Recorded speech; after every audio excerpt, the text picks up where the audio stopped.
Episode 12. Down to the core. I don't know any hackers, said Linuka Omga. The Traz went silent. I'm not an impressive criminal, thought Linuka. Her new smuggler friend and temporary host became impatient with his human customer, especially when Linuka revealed that her great prison break lacked not just a few, but all details. She didn't know where Chadazini and his Marines were held, or if the Second Experimental Warfare Penal Unit was even stationed on the Assembly world, or in this system. You cannot expect to find any of this information on your own using a public access terminal. If you find that unit at all, the public information will tell you it is part of the Levy fleet, nothing more. Unzu was right, if that was his name, which Linuka doubted as she sensed deception when the Traz introduced himself. She had given the Traz her full name. Of course I did. I'm so bad at this. Were you really a ward of Zahirik? He had inquired. Linuka explained how she spent much of her childhood at the Traz ruler's palace. Unzu knew everything about her. She knew nothing about him, except that he made a better criminal. Wait, said Linuka. I met an Amnesty AI core once. A what? Asked Unzu. You know of the dark AI remnants terrorizing the dark strings? I am a smuggler. I know every danger in space. Some dark AI want out, quit the pirating, and reintegrate into the Isanami collective. Unzu did not react. Maybe he, too, hoped to leave smuggling behind and return to a more honorable profession within the Traz society at some point. Linuka had not seen his offspring on board Unzu's ship. This small vessel couldn't conceal a young Traz for her 3 rotations aboard. Traveling alone, the Traz must have had a safe spot to leave his offspring, or someone he trusted. To Linuka, however, this was a safe haven. The unregistered freighter's anonymity shielded Linuka from Assembly security, should they pursue her. Some AI cores contacted the Assembly, said Linuka, seeking amnesty for services. What services? Asked the Traz.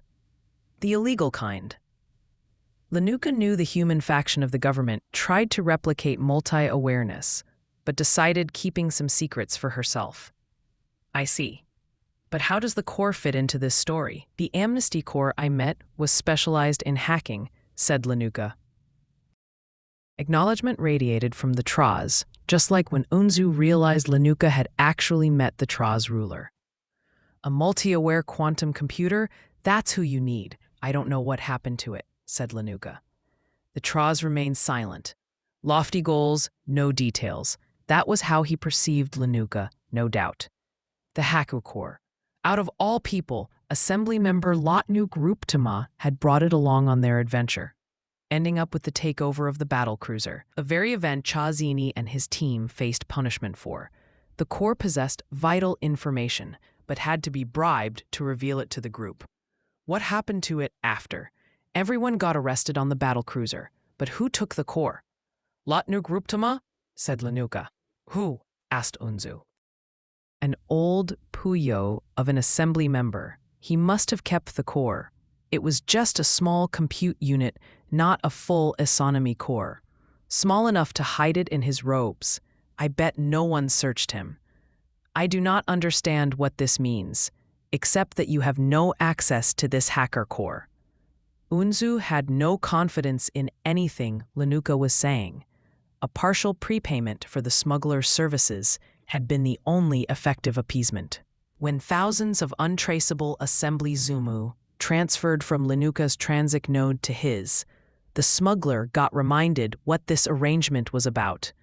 The dilapidated state of his ship showed his dire need for money, but being separated from his young offspring during the critical Urami forming phase revealed genuine despair. Even if Linuka's stories seemed fabricated, her claims outlandish, and her plans foolish, her currency remained strong and real. Linuka wondered if her father, who gave her the well-filled node for emergencies only, could have foreseen her using it to buy illegal passage from a meat smuggler for a bunch of mutineers, even while digging deep into multi-awareness. Was her life so messy because she inhabited a fringe reality where only weird reads happened? Linuka shook her head. Perhaps we can still locate it. We traded it a brand new autonomy body for some information. The hacker core was suspicious, so all the adults signed a contract confirming the trade. You had access to one of the newly built autonomy cores. Unzu's patience had evaporated. This makes no sense. They are hard to produce. Near impossible without the right equipment. There is only one place in assembly space where they make them. A central government lab here in Amek-Kreng. The Tra's stream of dismissive thoughts stopped. He considered what she had said. If you know what autonomy core body the hacker was supposed to get, that is on public record. Yes, said Linuka, to avoid illegal trading of these bodies. Also, if Linuka Rrupteemaa had the core and gave it to the lab, the contract he co-signed about transferring that hacker core into a new body. A civilian contract is also a public record when an assembly member signed it, said the smuggler, for the first time revealing how well he had studied the market for his illegal activities. I know the core body ID. How would you? Asked Unzu. It's a long story. A core I knew was in line to receive a new body. We traded it. Linuka tried to hide her shame from the Traz. Not my proudest moment. That's illegal. You just said it yourself, said Unzu. Maybe you are a real criminal after all. Do you have a terminal connection on board? Can we do the search now? Follow me. Unzu led her to the cockpit section of the ship, unusual in its location on top of the rear hull, just behind the reactor core. It must be deafening in here while traveling a dark string, thought Linuka.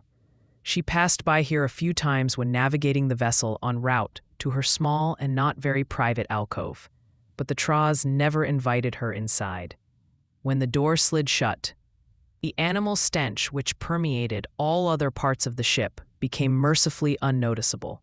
The breathing gas filters were much more powerful here, or better maintained. Unzu morphed his body's base flat onto a polished square plate in the cockpit center, his pointy legs morphing into the alien's abdomen. Traz weren't blind, but vision was far from being their primary sense. His body base, however, was sensitive to vibrations and susceptible enough to interpret complex data streams by sitting flat on that plate interface, standard on Traz vessels. Linuka gave Unzu the ID and repeated the other search parameters. She searched the cockpit for a seat, but the wait was shorter than expected. It is just like you said, my puny human. The lab you mentioned is not too far indeed. And what about the hacker core? There is only one mention of it being eligible for a core body, but no entry that it ever received it. Nereds, said Linuka. The body probably still needs to be made. We're too early. No, it looks like the body was completed, and the assembly member you mentioned signed for and released it, using the contract on file. Rrupteemaa. So he still has the core. And the body? He only signed out for them. These records show both the AI and its body got transferred to the military. Why would he do that? Asked Linuka. To hide them somewhere in the Levy fleet? No, they did not leave this world. They remained at the lab, but moved to a different division, the 2nd Experimental Warfare Unit. Linuka sat down on the floor next to the silicate. The prisoners we're going to free have been sent to the same unit. Rrupteemaa was involved? Why assign an amnesty AI core to a penal unit? And its body too. Linuka shuddered at the ways how the Marines could fit into this unholy equation. We need to get them out,